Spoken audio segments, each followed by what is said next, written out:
Here was the famous oracle of Delphi. Even Alexander the Great had come here seeking a prophecy when he started his conquest.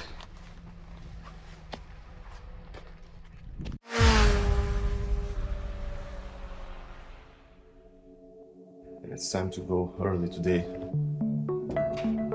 Morning.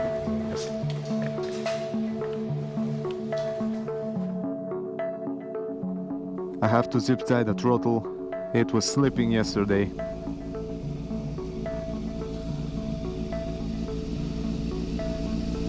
It won't work, it's too small. I'll go like that. Well, today is a big day. I'm going to the Thermopylae and Delphi, sites from the heavy artillery, and the end goal is Athens, where I will spend the night.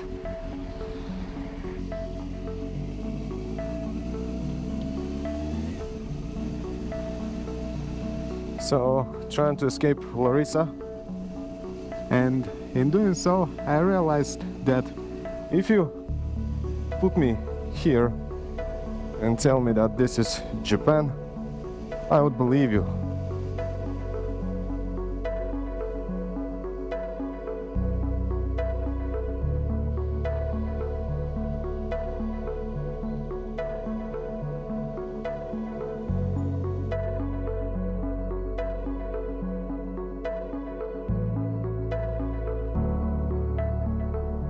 The sunrise makes great colors behind.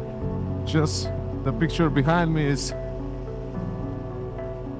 quite amazing.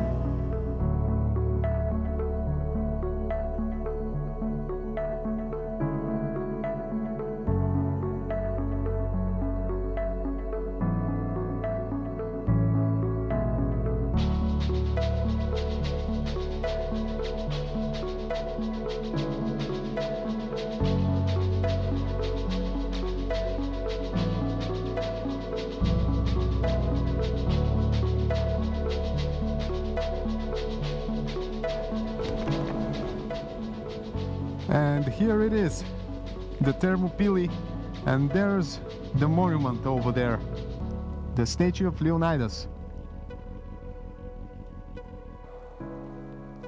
This is it.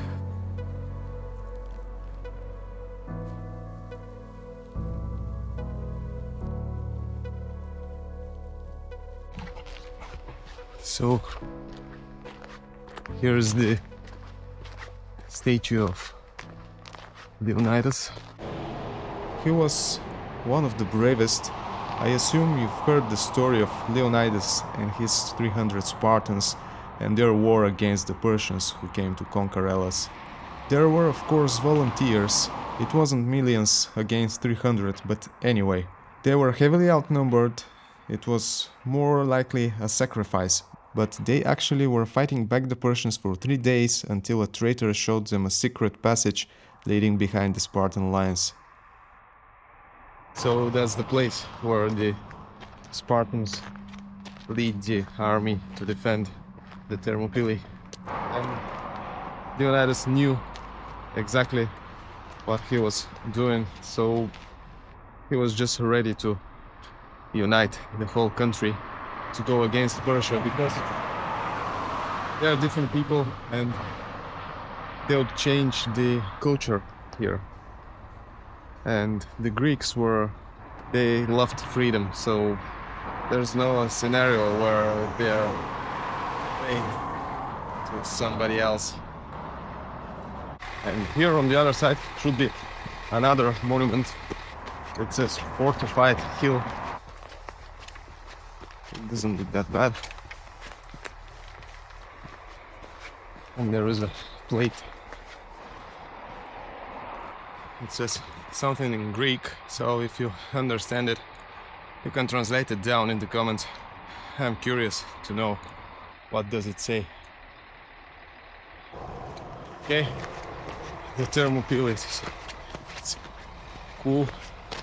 Let's head to the bike. It's time to move forward.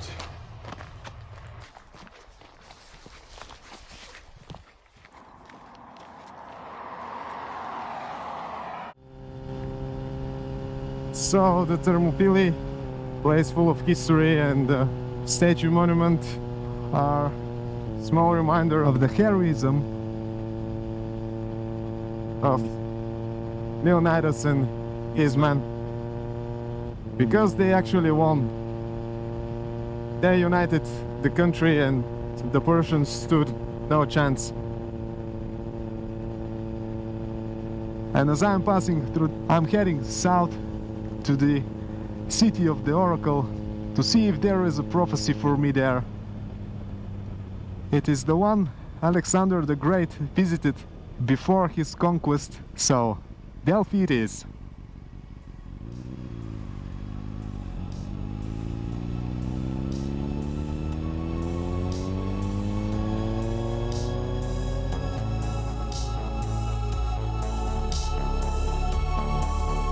It's getting better and better.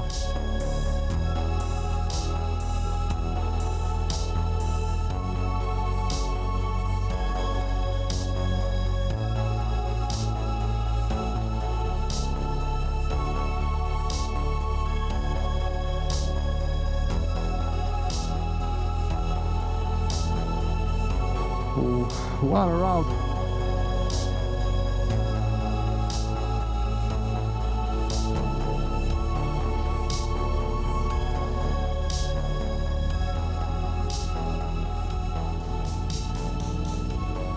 I was up there.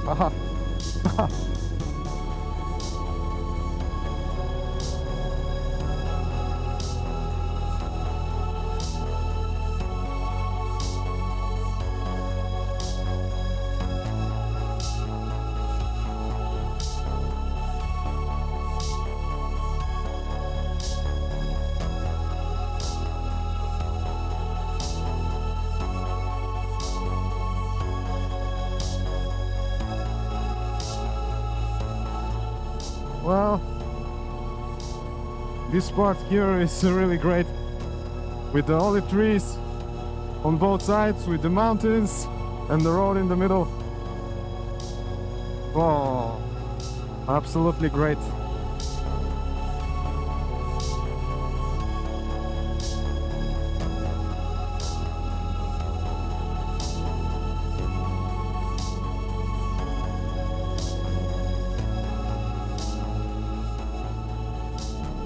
So, hello Delphi, and the archaeological museum and the archaeological site are all after the new town of Delphi, this one here.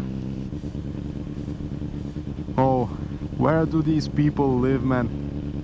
Where do these people live? That's just...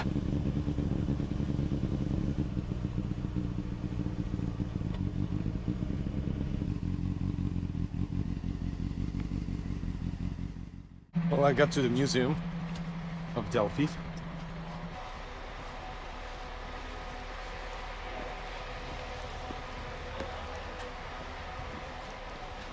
So, this is the museum. It starts with Mycenaean period, bronze figurines, zoomorphic, and the typical Greek war helmet. Here we have even more remains, those of the Siphaean treasury. This is the east side frieze that depicts Greek gods and probably the start of the Trojan War. The north frieze depicting the battle of the Olympian gods against the giants, children of Gaia. The western frieze, it depicts the judgment of Paris, who had to choose the most beautiful goddess between Hera, Aphrodite and Athena. He chose Aphrodite, of course. There's a really small part preserved from the southern frieze, and this statue of Kurai, or maiden, it means maiden, was used as an ornament on the facade of the treasury. And arguably the most interesting is the Sphinx of Naxos. It was erected near the Apollo temple in Delphi at 12.5 meters on an Ionic column. Next, there are two statues which look like Egyptian ones. They depict two Greek brothers and are dated to the 580 BC. The brothers should be Cleobis and Biton. In this hall is shown what is believed to be the gold statue of Apollo and the bronze bull of Corfu. There are a lot of marble sculptures, parts of the pediment of the Apollo temple, and that these are part of the east pediment. And this big collection here were part of the archaic temple of Apollo, and these are part of the west pediment of the archaic temple of Apollo. So it was one giant temple. It's important to point out that the classic one was built on the foundations of the archaic one after it was destroyed by a fire and a landslide. And these are parts of the ornaments of the Athenian treasury, which is restored, by the way. Just in this hall are more than 12 human-sized statues.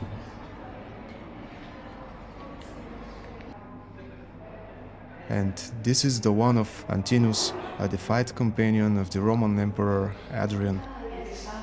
At the end is Heniochus, or the charioteer of Delphi. It's a 1.8 meter tall bronze statue. It's interesting because when you walk around it, its eyes seem to follow you. Great illusion. On the way out is placed the marble head of the famous Greek philosopher Plutarch.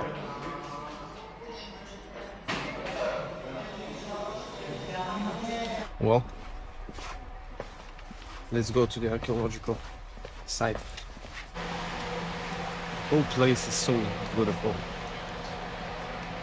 That's probably the entrance. Hello. Hello. It's okay. Okay. This way, please, upstairs to the right. Okay, thank you. So, welcome to the archaeological site of Delphi. A legend says that Zeus lets two eagles flying in search of the center of the world, and they'll determine it at the moment when they meet each other again. And they met here. That's how Delphi was founded. Another famous fact is that here was the famous oracle of Delphi. Even Alexander the Great had come here seeking a prophecy when he started his conquest. And these ruins here are parts of the sacred way, path that connects the sanctuary of Apollo with the altar of Chiots and its temple. Roughly carved stones. Here are the remains of the Scythian treasury, which friezes were in the hall with the Sphinx. Unfortunately, only this great view can be seen now.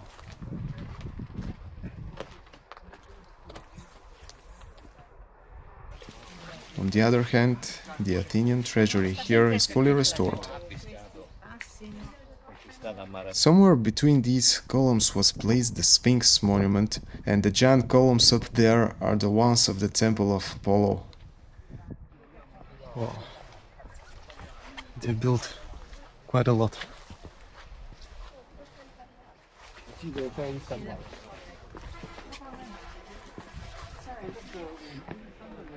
That's what the columns look like.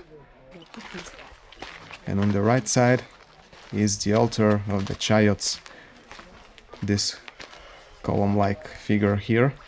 And finally, time for the temple, the home of the oracle. So,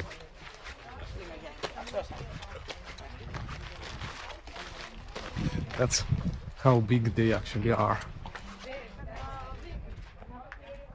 And they're made tighter in the upper part for a reason, to look even longer.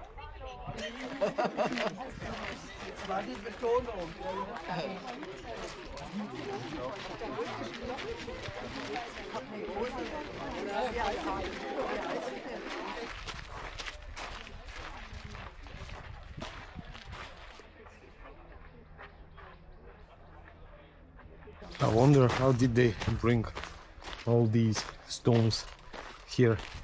They probably worked during the night. This temple is incredible.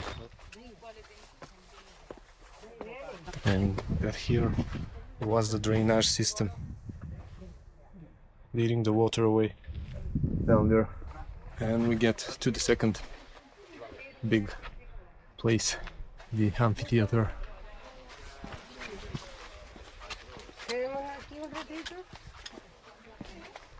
There are so much stuff.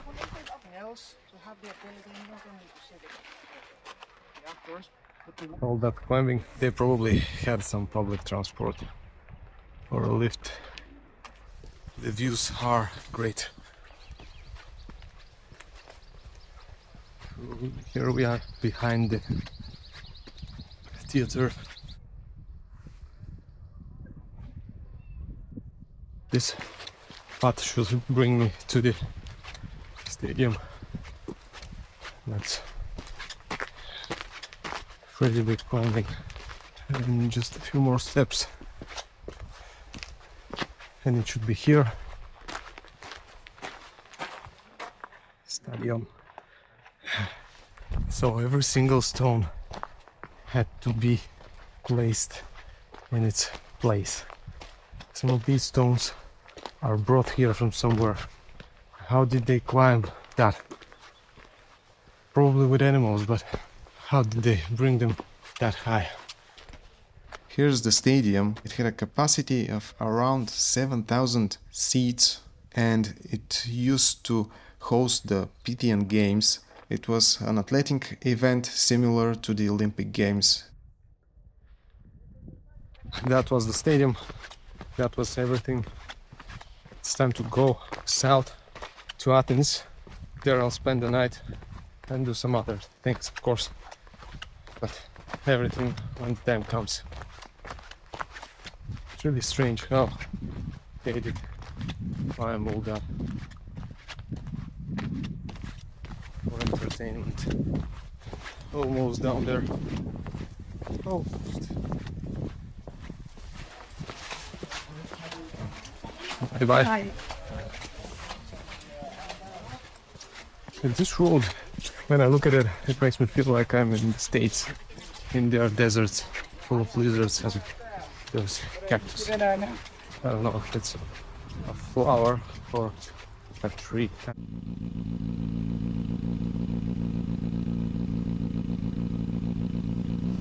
Well, it is what it is. And with these views,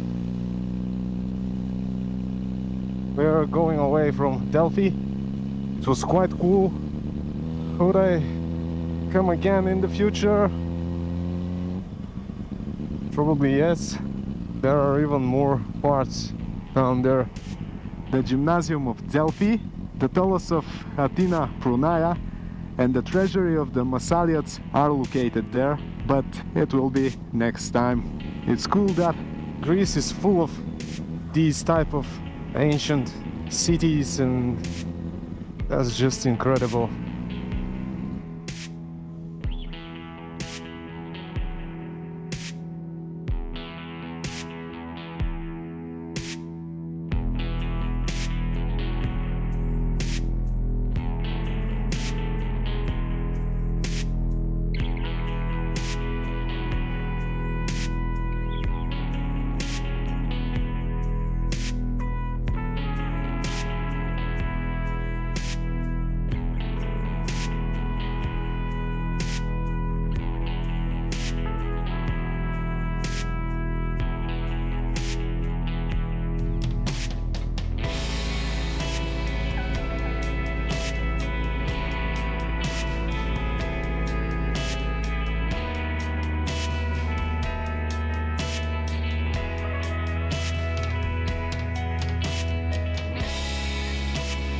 Oh, that's the stadium of Olympiakos here, called Karaiskakis, named after a Greek military commander and the leader of the Greek War of Independence against the Ottoman Empire.